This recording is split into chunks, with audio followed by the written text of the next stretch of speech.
Face aux défis croissants liés à la qualité de l'eau sur le territoire du pays d'hôte, mais aussi à la résilience face aux bouleversements climatiques, aux impacts environnementaux et à l'optimisation économique des pratiques agricoles nécessaires, la Chambre d'agriculture de l'Aube réaffirme son rôle d'accompagnement et d'innovation en s'engageant aux côtés d'un collectif d'agriculteurs volontaires, le GDA du pays d'hôte, à travers l'animation et le suivi du projet Sol et eau d'hôte.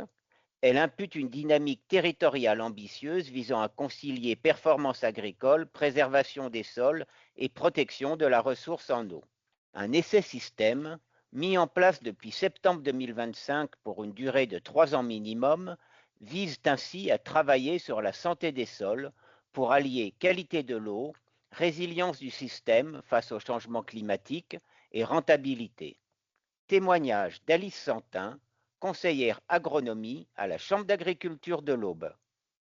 Donc moi je suis Alice Santin, je suis conseillère agronome à la Chambre d'agriculture et j'anime ce qu'on appelle un GDA, un groupement de développement agricole, sur un secteur du département de l'Aube. Et donc c'est une association d'agriculteurs que j'anime et que je conseille sur la partie agronomie.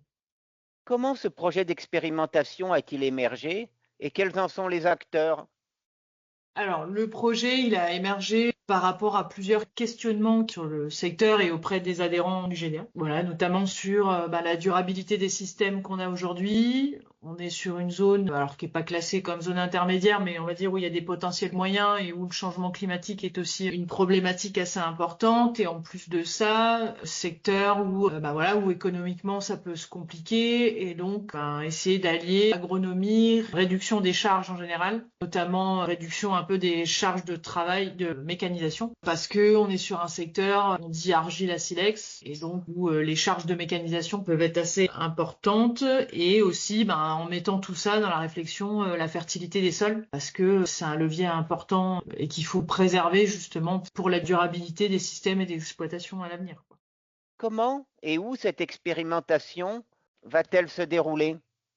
Cet essai, il est monté avec le groupement de développement agricole, le GDA du Pays d'Hôte, du coup. On a mis ça chez un agriculteur du secteur qui a bien voulu se prêter au jeu de l'expérimentation et aussi qui avait des facilités niveau matériel, etc., qui avait un accès à du matériel qui nous permettait aussi de pouvoir assez facilement mettre en œuvre tout un tas de choses. Donc l'idée, c'est qu'on est sur une parcelle qui va être divisée en deux. De chaque côté, on a le système de référence qui est un système, on va dire, classique pays d'hôte, et de l'autre côté, un système où on base notre réflexion sur la fertilité des sols. Et donc, les leviers qu'on met en place, c'est notamment maximiser les couverts et réduire le travail du sol.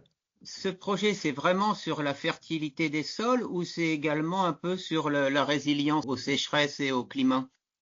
Alors l'idée c'est de se dire la résilience de mon exploitation et de mon système se base en partie sur la fertilité des sols parce qu'on sait que c'est un élément important face au changement climatique. Avoir des sols en bonne santé, c'est un moyen d'être plus résilient face au changement climatique. Donc l'idée, c'est de baser la réflexion là-dessus, sur on maximise les leviers pour que la fertilité de nos sols soit bonne, pour être plus résilient face au changement climatique et permettre aussi plus facilement, typiquement, de réduire son travail du sol. Et en général, l'utilisation des intrants, par exemple aussi, parce que on va essayer d'améliorer le cycle de l'azote, le cycle des éléments minéraux, par exemple. Donc voilà, essayer d'avoir une réflexion globale à l'échelle d'un système en se basant sur la fertilité des sols comme indicateur principal. Et le tout aussi, c'était là qui était le point très important, que ce soit économiquement viable. Parce qu'on peut faire plein de choses agronomiquement super, mais si économiquement derrière on ne suit pas, c'est pas durable. Et donc là, on est chez un éleveur de volailles, donc on a en plus accès à de la matière organique assez facilement.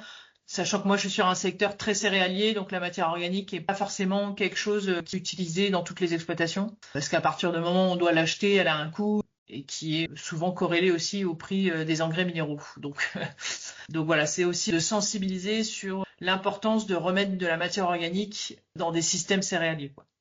Sur quelle durée ce type d'expérimentation est-elle prévue? Une ou plusieurs campagnes? Non, c'est le principe d'un essai système, c'est que c'est sur du long terme. L'idéal, on se dit 5 ans. Voilà. On va avoir des résultats à la campagne qu'on va diffuser et qu'on va transmettre. On a entre guillemets déjà des premiers résultats parce que l'idée, ça a été de faire un état des lieux de la fertilité des sols. Donc on a un point zéro sur l'aspect fertilité des sols.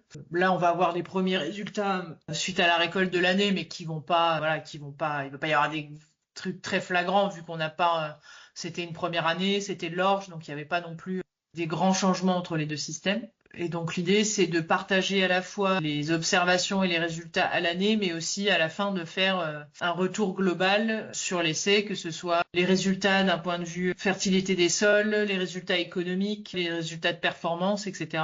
Donc voilà. Et alors justement, cette diffusion des résultats, elle est envisagée comment? Par un tour de plaine, en salle, par une diffusion sur Internet? Comment vous voyez cette diffusion? Donc là, cette année, par exemple, on a fait un tour de plaine pour présenter notre essai aux agriculteurs et aussi co-construire avec eux les prochaines étapes de l'essai parce que l'idée, c'est que ce soit cohérent avec ce qui se passe sur le terrain. Donc l'idée, c'est de toujours mettre dans la boucle les agriculteurs du groupement ou voire même plus large. Là, on avait ouvert le tour de plaine à plus que le GDA pour co-construire un peu l'essai. Ensuite, il va y avoir évidemment de l'écrit. Enfin voilà, on va transmettre des résultats, notamment pareil, nous, vis-à-vis du groupement, des rendus, des résultats et des observations, etc. Je pense qu'on a fait déjà 2 petites vidéos qu'on a publiées sur le site de la Chambre d'agriculture, enfin sur le Facebook, pardon, de la Chambre d'agriculture, pour communiquer un peu là-dessus. Donc on va sûrement continuer de le faire au fur et à mesure des campagnes. Et après, oui, on fera sûrement une publication plus générale sur le site de la Chambre d'agriculture, voilà, de mise à jour un peu des résultats au fur et à mesure. L'idée, c'est qu'effectivement, cet essai soit communiqué au plus grand nombre. L'objectif de cet essai est aussi de relier certaines pratiques agricoles avec leur impact sur la qualité de l'eau.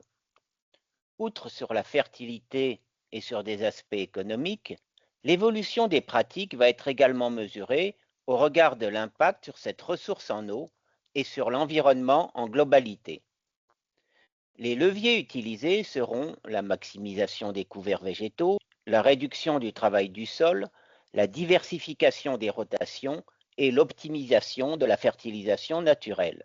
Parmi les objectifs recherchés figure aussi l'amélioration de la résilience face au changement climatique.